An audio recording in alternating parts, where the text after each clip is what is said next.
Ladies and gentlemen, please welcome our new special envoy to the Middle East, Steve Witkoff.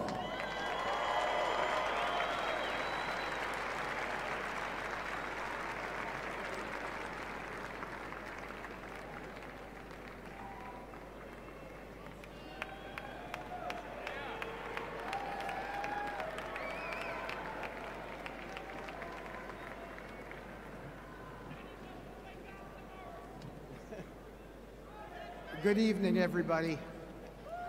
I was appointed by President Trump to be the special envoy for peace in the Middle East.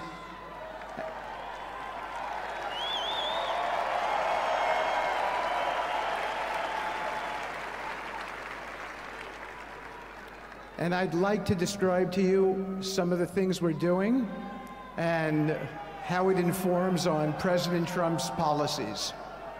First of all, it is an honor to stand before you today as I reflect on the enormity of the role that President Trump has tasked me with. I am constantly reminded of the privilege it is to serve under the leadership of my boss, President Donald J. Trump.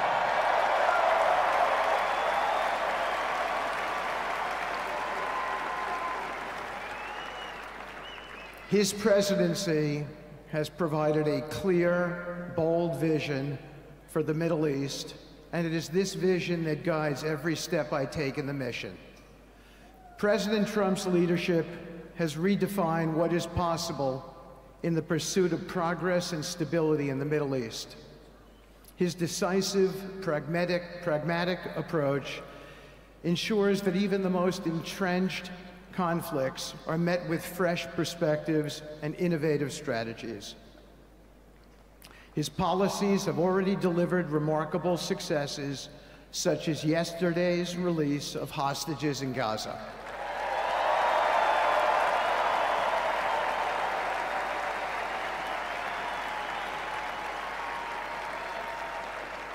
Thank you. This achievement demonstrates the strength of President Trump's leadership and the respect he commands on the global stage. It is yet another example of his ability to deliver results in the most complex and challenging situations. The Abraham Accords, a testament to his vision and determination, have also brought historic progress to the region, transforming old rivalries into new alliances. These agreements are not merely symbolic. They represent a practical roadmap for peace, economic cooperation, and mutual respect across nations. My role, as President Trump has tasked me, is straightforward yet profoundly challenging: to turn his vision into actionable outcomes.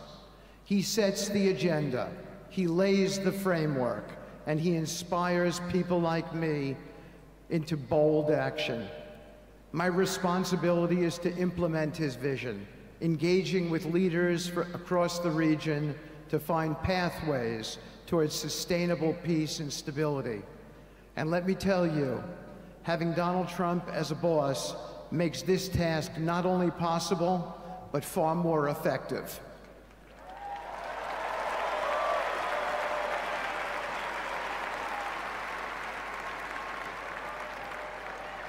President Trump's reputation as a leader who delivers results resonates far beyond Washington. Leaders in the Middle East know he means what he says. His ability to cut through bureaucratic gridlock and focus on tangible results is the game changer. It allows me to approach delicate negotiations with the confidence that the full weight of the United States is behind me. The principles President Trump has laid out for our approach to the Middle East and foreign policy in general are fourfold, and they are clear. 1, respect for sovereignty. Every nation deserves the right to determine its own destiny, free from the interference of external powers. 2, economic prosperity as a bridge to stability. Through economic partnerships and investment, we can build a foundation for cooperation that transcends historical grievances. 3, courageous diplomacy. Real progress requires difficult conversations and bold decisions, and it is through these that trust is built and maintained. And finally, 4, reciprocity and accountability. The United States requires reciprocal actions from our partners. We are done carrying the financial burden for nations that are unwilling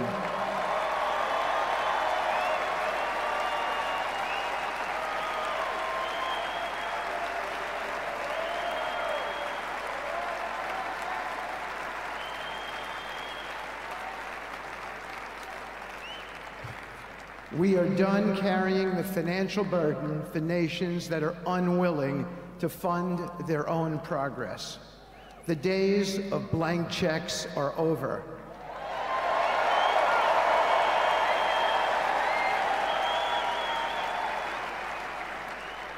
Partnerships under President Trump's leadership must be equitable, and contributions must reflect shared commitments to our goals. In my work, I've seen firsthand how these principles resonate. They provide a foundation that transcends politics and speaks to the shared humanity of all people in a region. Leaders across the Middle East recognize that this Trump administration is serious about results, not symbolic gestures, but real, meaningful progress that improves lives. Thank you.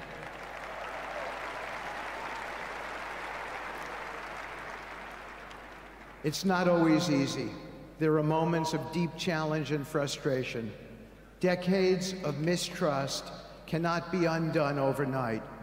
Yet I take comfort in knowing that I am not in this alone. President Trump's clarity of vision ensures that I never have to question what success looks like. His leadership provides the confidence and direction necessary to navigate these complexities. As we move forward, my commitment is to continue the work of advancing President Trump's vision for the Middle East. Whether through expanding the Abraham Peace Accords, fostering economic development, or facilitating dialogue between long-standing adversaries, my focus remains on actionable results. Let me close by saying this: a stable and prosperous Middle East is not an unattainable dream. It is a goal within our reach, made possible by strong leadership and unwavering commitment. Under President Trump's guidance, we are proving that the impossible can become reality. Thank you, but I have one more thing to say. We have some special people for me to introduce you to tonight. President Trump has been talking to them as well. They are the families of hostages from Israel who have been in Gaza for the last year and a half. There are many of them here today.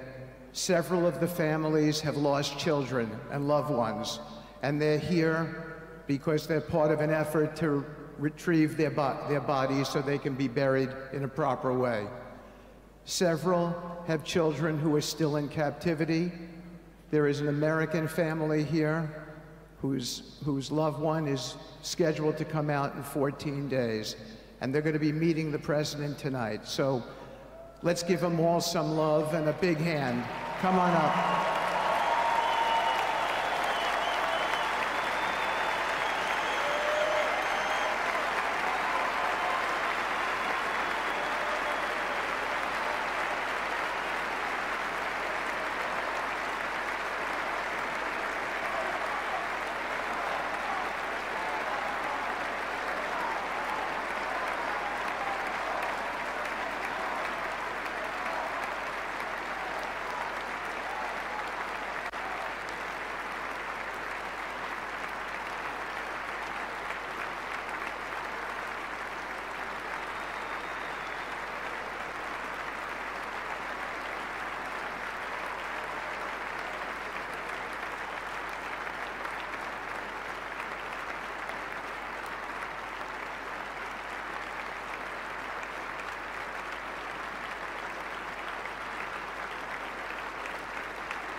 And now, I get to introduce my dear friend and the President of the United States, Donald J. Trump.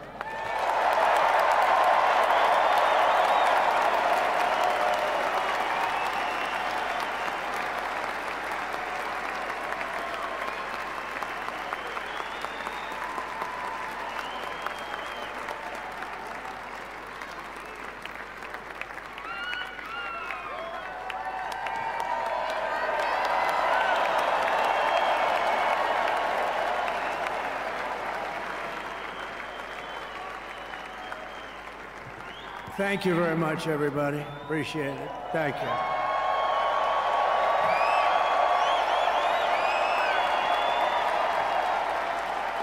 So now the work begins. We won, but now the work begins. We have to bring them home. And you know, tonight, I'm going to be signing on the J6 hostages, pardons, to get them out. And as soon as I leave, I'm going to the Oval Office and we'll be signing pardons for a lot of people, a lot of people.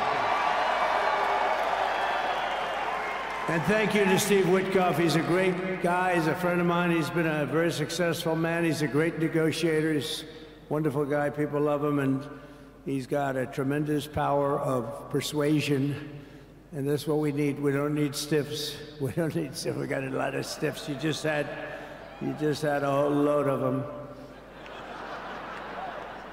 And to the former hostages with us today, welcome. Welcome home. Some of the folks are former hostages. Not a good situation. The three young ladies that came home yesterday, you saw that. They're more coming home every day now. They're coming home.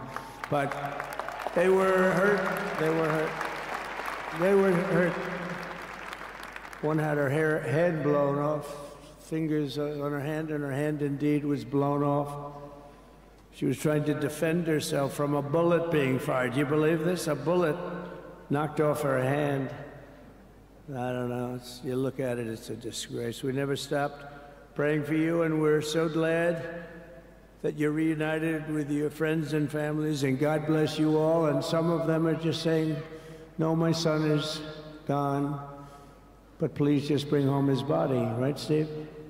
Many of you have told me that your son is gone, but bring home his body. It should have never happened. 3 years, it's ridiculous. Should have never happened. Wouldn't have happened. I also want to express my tremendous gratitude to the hundreds of thousands of proud American patriots who came from all across the country to join us in this celebration. It's a celebration of a big win.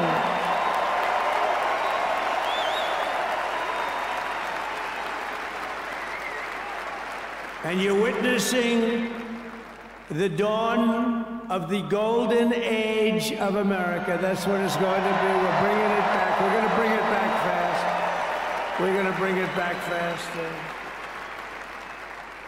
Let us also thank the incredible service members, National Guardsmen, police, Secret Service, and law enforcement personnel who are keeping us all safe, even though they are great people. New York's finest. I grew up with New York's finest, and we got to give them their authority back. You won't have any crime. There'll be no crime. You give them little authority back. The whole way they run things in this country now, it's disgraceful. But it's going to change rapidly. We're going to make our cities safe again, too. Even though we're indoors, we've had a magnificent inaugural parade. And let's give a big round of applause. They were great. To all of the incredible performers and hardworking men and women who made it possible. Those people, really talented, amazing people. I also want to thank my wonderful family for being here, especially my beautiful wife, our First Lady, Melania.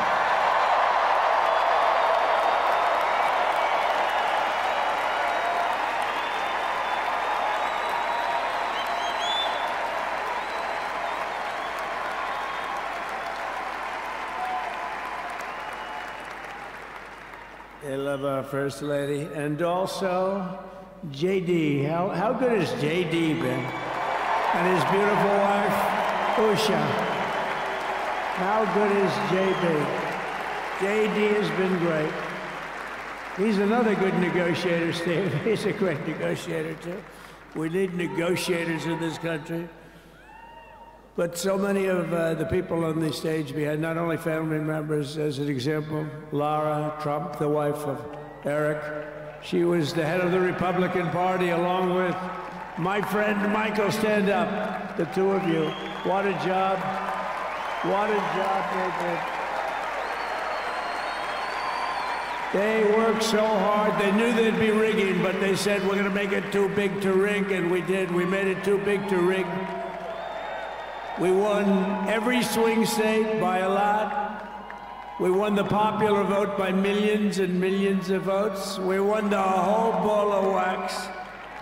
And now we're going to go and drill, baby, drill, and do all the things that we've wanted to do and bring your costs down, your prices down, and make our country safe. So thank you very much, Michael. Thank you very much. What a job you've done, Michael. I'm never moving you, you know. He was thinking about getting a nice job in the administration. I said, no, I'm leaving you right where you are. You've done a very good job. We're not moving you, Michael. I'm sorry. Anyway, thank you very much. Appreciate it. Appreciate it very much. Right here with us also in the arena, I'm about to sign some very important executive orders of our new administration.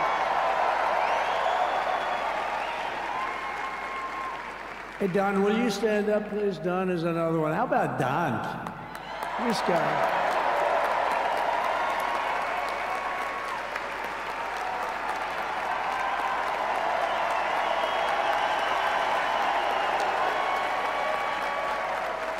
He's a popular one. He goes out and speaks. He gets a big crowd. He's a little on the rough side sometimes, but that's what you want. He's done a fantastic job, and he loves our country. Thanks, Don. Great job. You've done a great job. And Ivanka.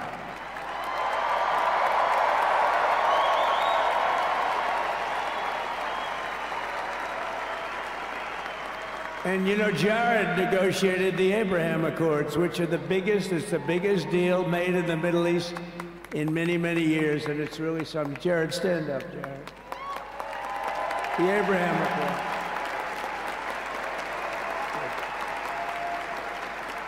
And Tiffany's going to have a little baby. And Mark.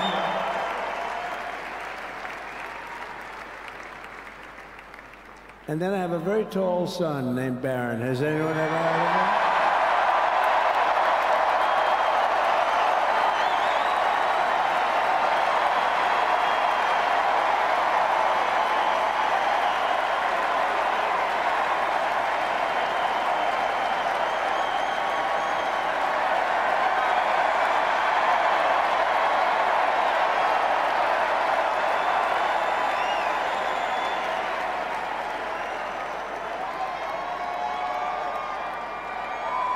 Thank you.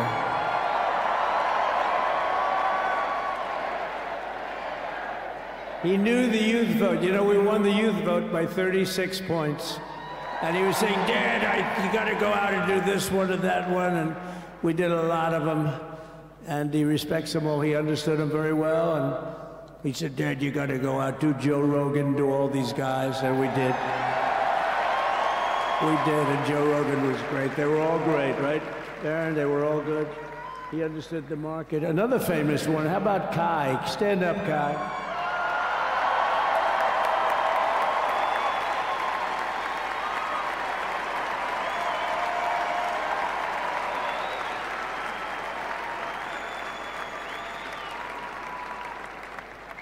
Is that Byron Donalds back there? Stand up, Byron. Stand up. What a future this one has. What a future. That's great, Byron. Thank you very much. And how about Lutnick, Secretary of Commerce? He's going to take in more money. than any country has ever even thought about. He's going to take in some money. And we have many others. Look, I'm not going to go through it, but we're going to sign some orders right now, and that's really what I want to do. So we're going to sign executive orders. First, I'll revoke nearly 80 destructive and radical executive actions of the previous administration, one of the worst administrations in history. Maybe not one of them, the worst. Anybody that would allow millions of people to pour through our borders from jails, prisons, mental institutions, insane asylums, gang members to be taken off the streets of Venezuela and deposited in our country, and many, not just Venezuela. You know, crime in Venezuela is down 74% because they took their criminals and gave them to us through an open border policy of the previous administration. All over the world, they're emptying their prisons into our country. They're emptying their mental institutions into our country. It stops as of 1 o'clock this afternoon, okay? It stops.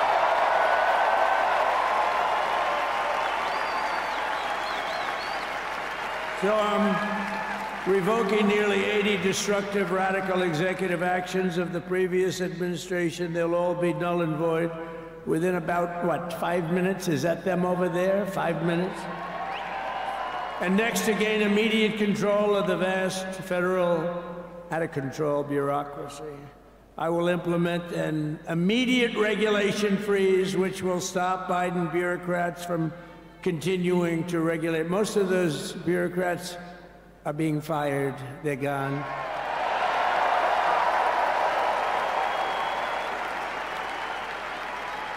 Should be all of them, but some sneak through, but we have to live with a couple, I guess. I'll also issue a temporary hiring freeze to ensure that we're only hiring competent people who are faithful to the American public, and we will pause the hiring of any new IRS agents. We will also require that federal workers must return to the office in person. And we're going to take the 88,000 people that they hired to go after you with guns. By the way, they're allowed to use guns and harass you like they were so many other people.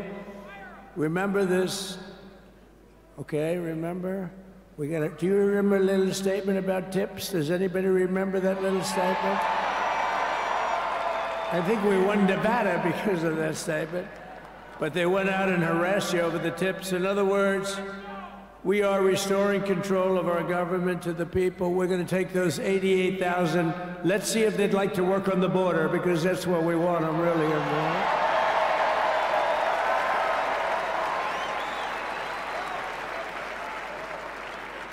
So we're going to have no tax on tips, right? No tax on tips.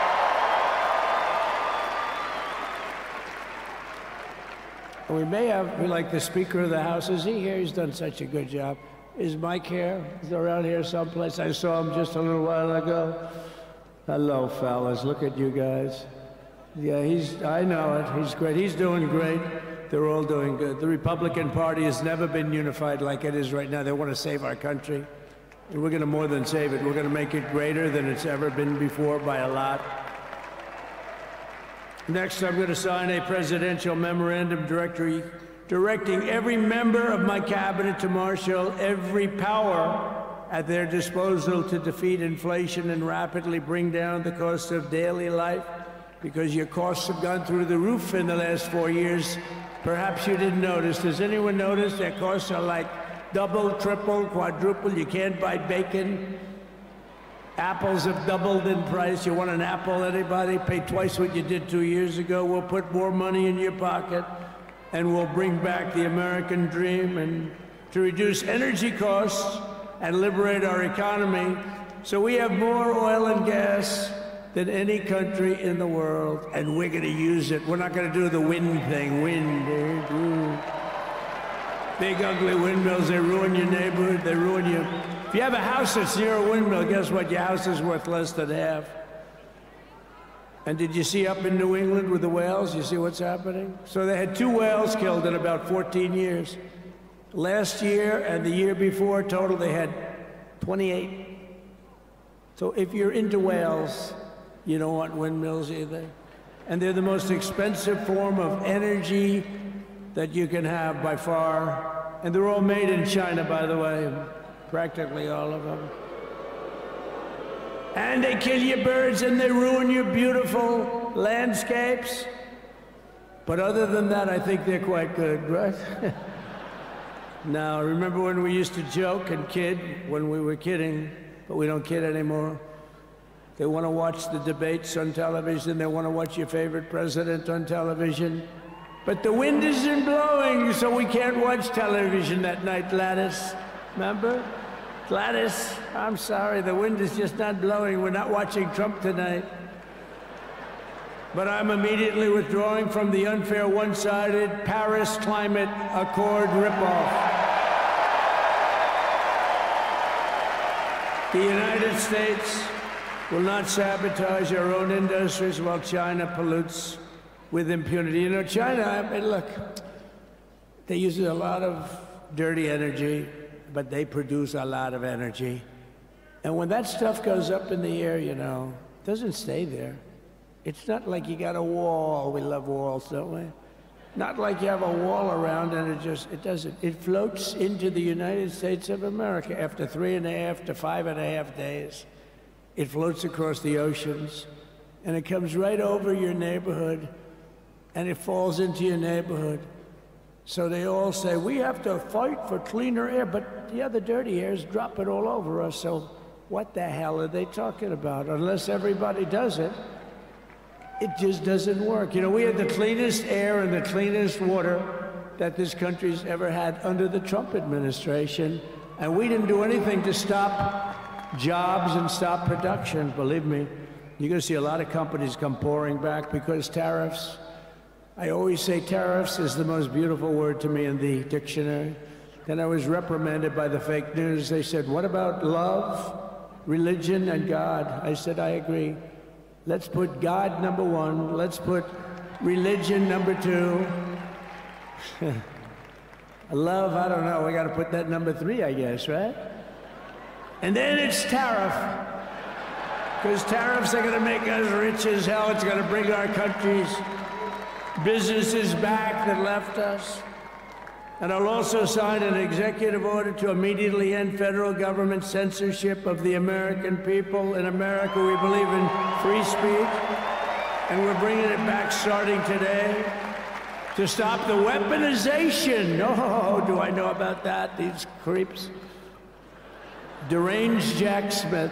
You ever hear of him? Deranged. He's a deranged prosecutor. He's sick. They suck him on me. He's now been reduced to getting on an airplane, going back to The Hague or wherever the hell he came from. We got to get rid of that guy. Hey, was he one of the many people that got a pardon today? Did they pardon Jack Smith? You know, did you know that Biden, while I was making my speech, pardoned his whole family?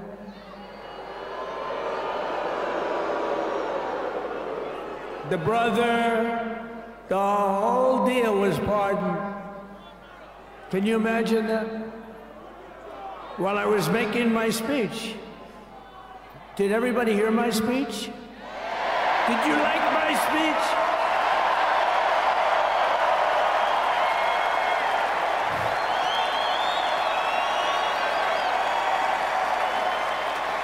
Thank you.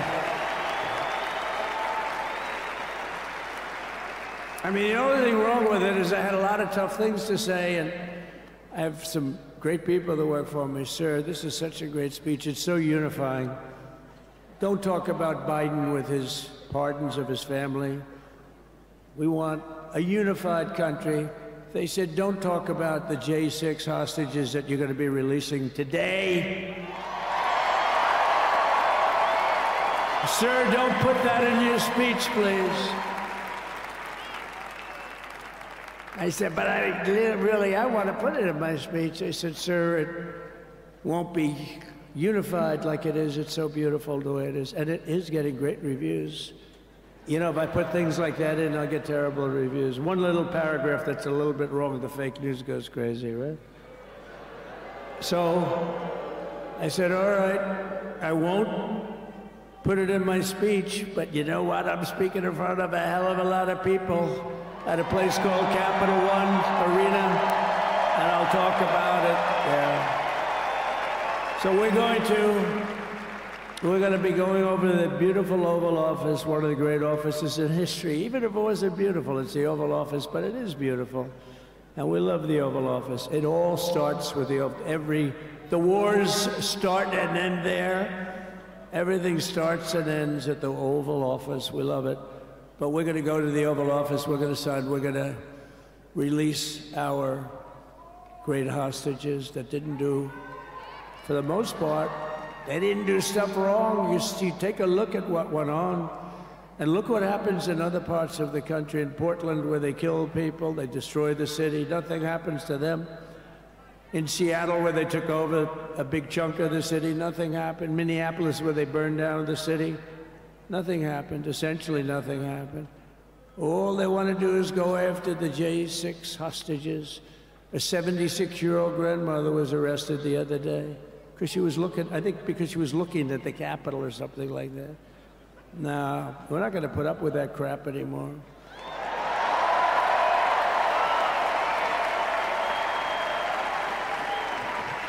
And to stop the weaponization of law enforcement, I've been investigated more than any human being in the world. I believe I have the all-time record. Every day a subpoena. Every single day would get subpoenas. I was more than any person. Alphonse Capone, remember I used to talk about it? Now, Alphonse Capone, Scarface, he was a pretty rough guy. He was investigated about 1/100th what Trump was investigated. My father's looking down at me, my mother, how the hell did this happen? You know what it is?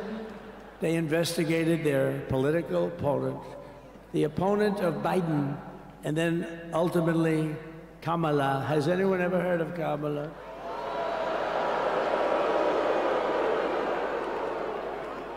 We had to beat two opponents, you know? We had to beat Biden, then we beat him. Now he goes on top, the guy was like 39 points down. I think I could have beaten Trump. They should have left me and I would have beaten. No, his debate performance wasn't the best, right? That's what killed him. And then they had to change, and that's like you get into a fight. The great Dana White spoke last night. We love Dana White, right? UFC. That's like he puts in two fighters, one of them's getting creamed, getting really beaten, and they say, all right, take him out, let's put somebody else in to finish up the fight. That's what they did to us. They gave us somebody new, but we took care of both of them. So we beat actually two opponents. But to stop the weaponization of law enforcement and our government, I will also sign an order directing every federal agency to preserve all records pertaining to political persecutions under the last administration, of which there were many, and beginning the process of exposing any and all abuses of power, even though he's pardoned many of these people. Can you believe it? He's pardoned them. You know why he did it while I was speaking? Because that way I couldn't speak about it. I was speaking. I didn't know he did it. I finished my speech, and they said, sir, he pardoned his whole family. I said, ooh, can I go back out there and talk about it? Somehow that wouldn't be very elegant. Our First Lady would say, please don't do that. But we have plenty of time to talk about it, and we will. We're doing all of this on our very first day in office. You know, don't forget, we've been in this position, really, where we won the primaries in record time. We were the fastest win of a primary ever in political history, which is a very nice thing. It's nice to know. Well, the second election was rigged, so we knew we were doing well. And if it wasn't, you know what? If it wasn't, I would have never run. But this third one was just a monster. Boy, was that a big one, huh? That was a big one. When the second one, we got like 10 or 12 million votes more than the first one. How about that? We did great on the first one. We did much better on the second one. But bad did we do well on the third one. So we're gonna have some fun. It's very simple. We're gonna make our country great. We're going to make our country great again. We're going to make America great again. How good a name is MAGA, though, right? You know? I was going to say, keep America great, but unfortunately it wasn't great.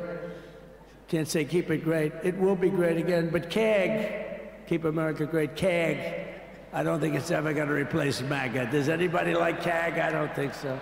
It's never replacing MAGA. Nothing will ever replace MAGA. MAGA was the most successful political operation, political movement in the history of our country, maybe in the history of the world. Let's see what happens. Because we're not finished yet. We're not finished yet. We got a long way to go. But we're doing this in the very first day in office, and in just a few moments, I'm not only signing the release of the J6 hostages, I'm signing other things that you're going to love. Oh, you're going to be happy reading newspapers tomorrow, and the next day, and the next day, and the next day. So I just want to thank, I mean, look at this place. It's full to the rafters. You don't have any, look at those people up there. You don't have any empty seats. And by the way, the Capital One owners, they are so good. We got to root for their teams because they have been so great to MAGA, to us. And I just want to thank Ted and everybody. You guys have been fantastic. And the ice hockey team's doing great. Ovechkin's pretty good, right? They're doing great. So I want to thank them, Capital One arena owners. They have been absolutely fantastic. And thank you once again to everyone. And I can only tell you, you're going to be very happy. You're going to watch a lot of good things happen. We got to stop some wars that are happening and going on. Some stupid things are happening. The war with Ukraine would have never happened, and it has. As you know, Israel would have never been hit on October 7th, and none of you would be up here. None of you would even know anything about this tragedy that you're going through right now. But Iran was broke. Anybody that bought oil from Iran, they couldn't do any business with us. You're not going to do business with America. China passed, everybody passed, they were broke. They didn't have money for Hamas, they didn't have money for Hezbollah. And your sons would be alive, and they certainly wouldn't be incarcerated like they are. It's a shame, but we're getting a lot of people out in a short period of time. So I'm going to go right over to here, and I'm going to sign in front of you. Is that okay? Good.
Is the rescissions of 78 Biden-era EOs and presidential memoranda.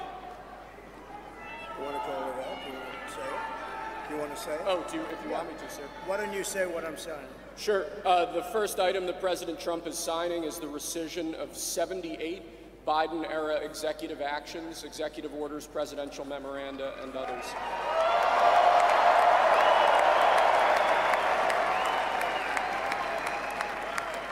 Thank you, sir.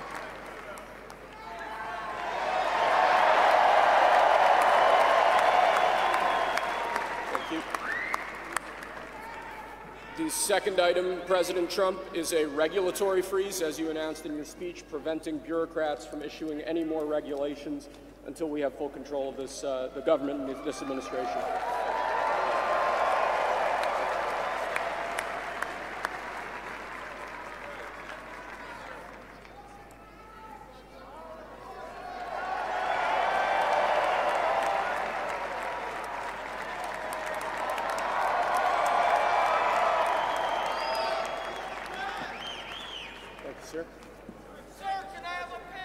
The next item, sir, is a freeze on all federal hiring, excepting the military and a number of other excluded categories, again, until full control of the government is achieved and we understand the objectives of government going forward.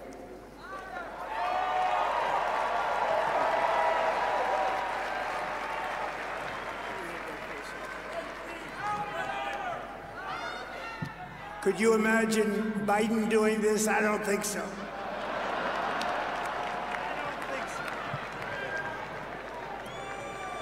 Sir, the next item, as you announced in your speech, is a requirement that federal workers return to full-time in-person work immediately.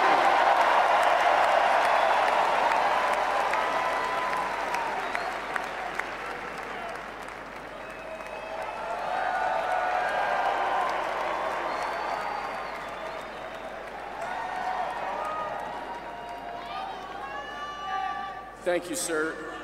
Next, we have a directive to every department and agency in the federal government to address the cost of living crisis that has cost Americans so dearly.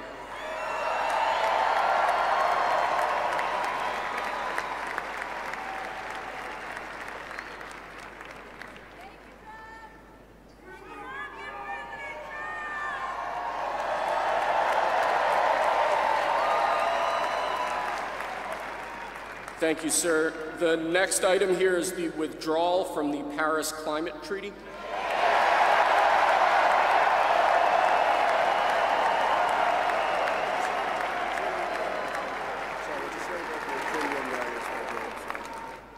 Yes, sir.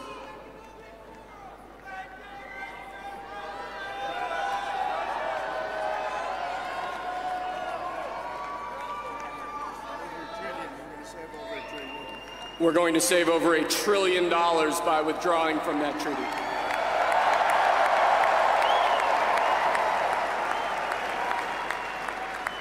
And the next item, sir, is a letter that will be transmitted to the United Nations explaining that we are withdrawing from the Paris Climate Treaty.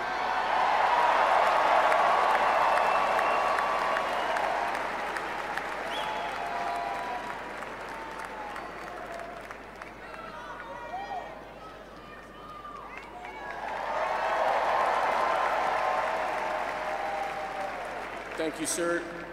This next item is a directive to the federal government ordering the restoration of freedom of speech and preventing government censorship of free speech going forward.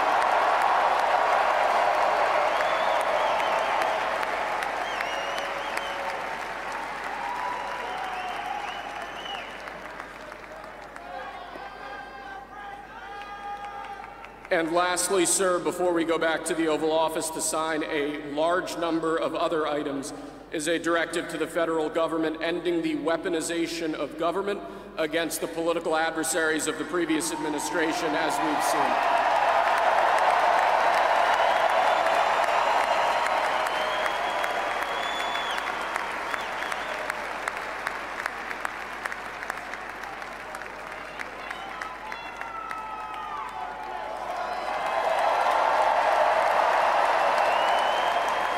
Thank you very much, sir. Appreciate it.